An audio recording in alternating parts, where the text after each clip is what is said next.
안녕하세요. 자, 전 시간에 이어서 선충에 관련돼서 이제 말씀을 드리려고 하는데요.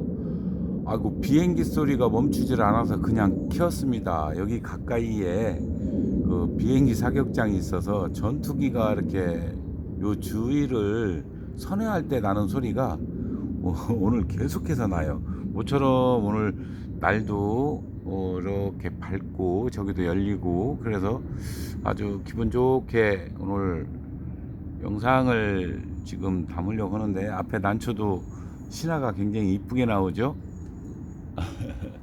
자, 이렇게 또 심심해 하실까봐 제 얘기를 들으면서 또 재미가 또 없을 수도 있죠. 그래서 이런 얘기 하면은, 병충해 관련 얘기 하면은 사실은 이 재밌는 부분은 아니죠. 제가 또 말도 재밌게 하는 스타일도 아니고, 그래서 이제 제가 하나씩 이렇게 앞에다 놓고 보여드려 가면서 이제 말씀을 드리는데, 전 시간에 제가 선충이 대략 한 만여 종이 있는 것으로 알고 있다는데 잘못 말씀드렸더라고요.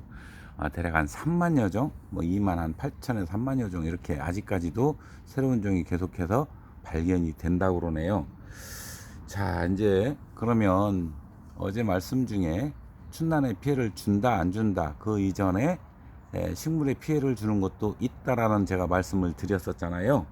그래서 이제 그게 식물 기생선충들이 도대체 어떤 피해를 주는지, 그리고 이 선충은 우리가 이 뭐라 그러죠? 선형 동물이라 하던가요?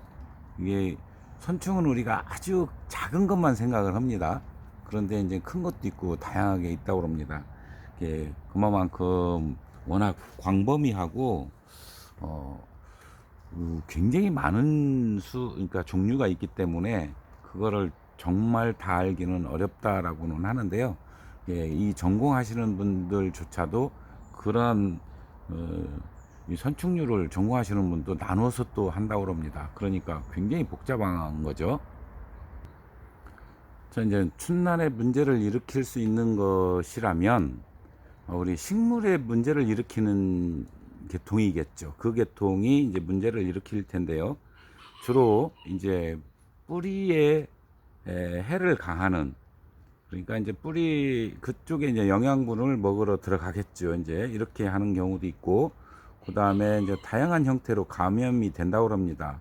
그 다음에 뭐 잎도 그렇고요. 그 다음에 수관부도 그렇고 아주 다양한 쪽으로 이 감염이 될 수 있어서, 그러면 그 뭐 광합성량이 떨어진다든가, 그 다음에 조직을 뭐 손상을 시켜서 다른 곰팡이균이나 바이러스나 이런 것들도 또 그쪽으로 옮기고 뿌리를 부패시킬 수도 있고, 이렇게 아주 다양한 형태로 올 수 있다고 합니다. 그런 정도는.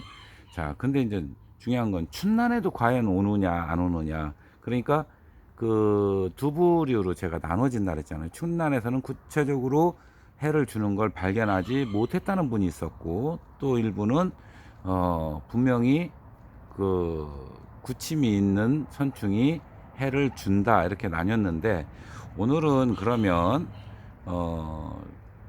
해를 주는 쪽을 한번 좀 생각을 해보면서 이야기를 하도록 하겠습니다. 자, 그러면은 이제 식물에 해를 주는 거를 이야기를 하는 거니까요. 근데요, 또 유익한 것도 있다고 그랬어요. 그 토양을 좀 이롭게 하는 경우도 있다고 합니다. 다만 이제 춘난에서는 그런 것을 발견하기가 쉽진 않을 겁니다. 왜 그러냐면 토양 자체가 우리가 일반 토양과 이 난석이라는 그 식재의 특성이 다르기 때문에 그 양은 있다 하더라도 우리가 뭐 신경 쓸 정도의 수준이 아닐 것이고, 거의 뭐 없다라고 판단하고 하셔도 큰 문제는 없을 것 같습니다. 그래서 이제 자, 다른 식물에 분명히 피해를 주기 때문에 가능성은 분명히 있다라는 전제하에, 우리 그 이제 토양 그 난실 난 식재 같은 경우는 일정한 밀도로 있다고 보는 것이 맞을 것 같아요. 난초 뿌리에 해를 줄 수 있는 뿌리썩이 선충이 어쩌면은 가능성이 있겠죠. 이제 그런 형태일 텐데, 그러면 이러한 선충의 밀도를 낮춰야 되겠죠. 피해를 최소화하려면 그 밀도를 낮추는 방법이 있을 것 같습니다. 그리고 선충 방제약, 우리 작물보호제라고 그러잖아요. 그게 있긴 하지만 사실은 대부분은 토양소독제예요. 그러다 보니까 우리 그 밭에다 작물을 심기 전에 그 선충 그 약을 하고 뒤집어 엎습니다. 그러고 선충을 제어한 다음에 그 심거든요. 선충 피해가 실질적으로 토양에서는 있으니까, 일반 작물에 있으니까. 그래서 결과적으로는 밀도를 낮추기 위해서 노력을 하셔야 되는데요.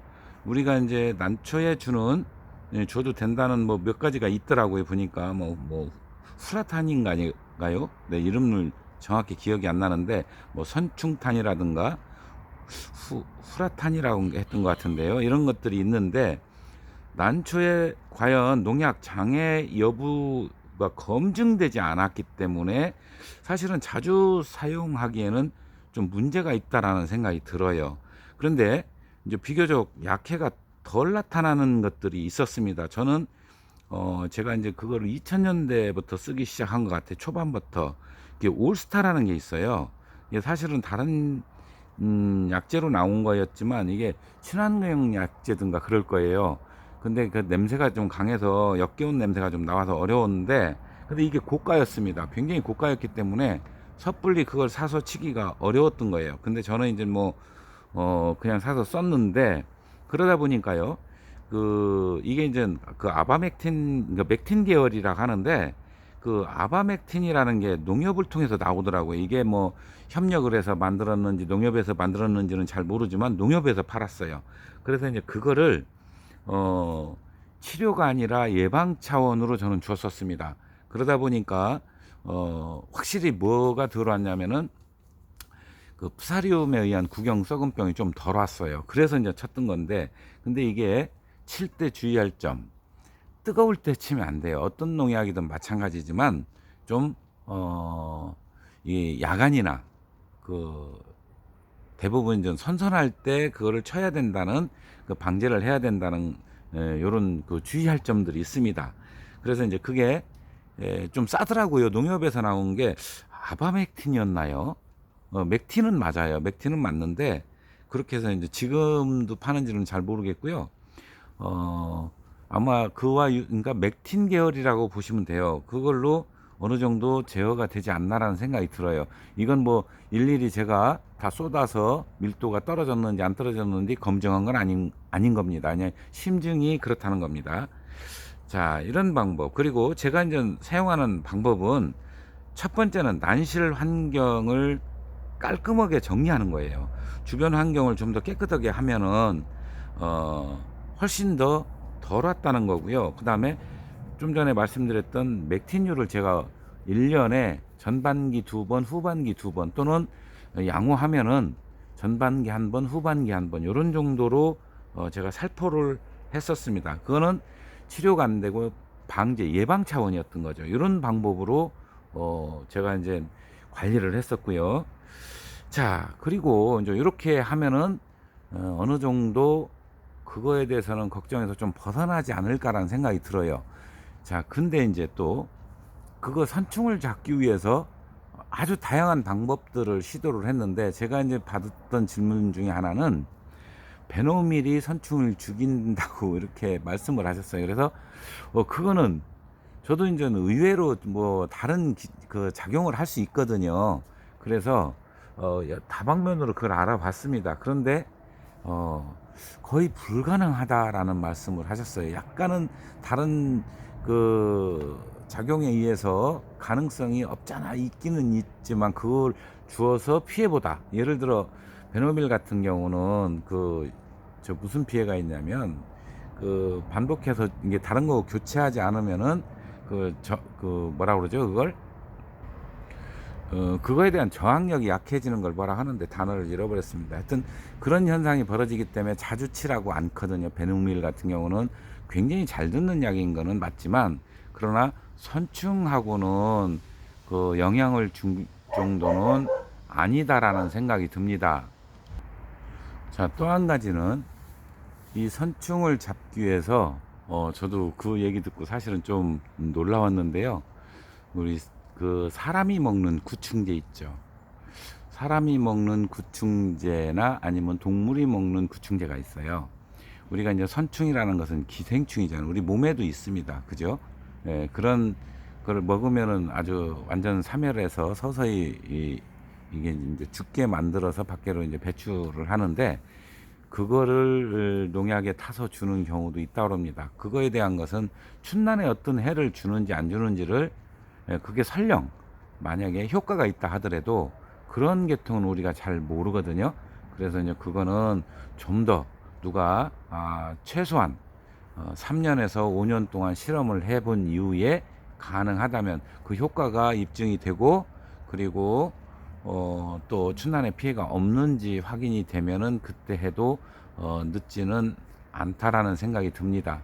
하여튼 우리나라 그 에란인들이요, 연구하는 데는요 다른데 어떤 그 분야 못지 않습니다. 별의별 방법을 다 시도해 봅니다. 저 역시도 제가 20대 30대는요 별짓을 안 해본 거 없는 것 같아요. 저도 정말 별의별 걸 다 해봤던 것 같아요. 왜 그러냐면, 첫째, 당시에는 20대 초반에는 스승이 없었습니다. 예, 누구한테 뭘 배워야 될지를 모르고 일일이 하나씩 하나씩 제가 헤쳐나갔던 것들이, 결국은 그 중에는 필요한 거, 어떤 건 가구장 한다는 짓 해가지고 마루타루 해서 난초를 죽여보기도 했고, 저희 아버지한테 꾸중도 들었죠. 야, 그렇게 하면 난초가 사냐? 그런 얘기도 들을 정도로, 참 하다 보니까 별일이 다 있었는데요. 이 선충에 대해서는 조금 이제 정리를 해보면요, 춘난에 해를 주는 것도 있을 수 있고요. 대부분 주지 않는다가 대부분 전공자들 또는 박사님들의 이야기고요. 그리고 해를 준다 하면 환경이나 그 다음에 방제약 정도는 가능하다. 그렇게 해서 좀 밀도를 낮추는 그런 쪽으로 방향을 잡는 것이 저의 생각이고요. 이건 저 개인적인 생각이기도 하고, 어쩌면은 그런 방법도 뭐 큰 문제를 일으킨 적은 없었다. 실제로 춘난 뿌리에 뭐 어떤 그 부푸름 현상이라든가 뭐 마디라든가 뭐 움푹 들어간다든가 이런 현상들이 보고되고 있다고는 하는데, 그거를 입증할 것도 쉽지는 않다고 합니다. 추측이지. 또 그런 얘기도 있습니다.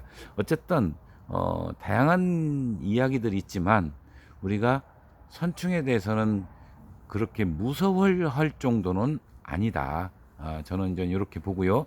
그러나 우리가 모르는, 과학으로 규명이 되지 않는, 또는 일반적으로 규명이 되지 않는 부분은 언제든지 존재하기 때문에, 그 부분은 우리가 신경을 조금이라도 좀 써 보셔서, 혹시라도 다른 걸로 안 듣더라 그러면은 한 번쯤은 고민해 보는 것도 나쁘지는 않을 것 같다는 생각이 듭니다. 이렇게 해서 사실은요, 선충에 관련해서는 한 4편 5편 정도를 해야 맞는데, 그렇게 하면 약간 전문적으로 들어가면은 도대체 뭔 말인지 이해가 안 되고, 제가 문맥을 잘 연결하는 것도 서툴고, 그래서 2편에 걸쳐서 선충은 제가 마무리하도록 하겠습니다. 감사합니다.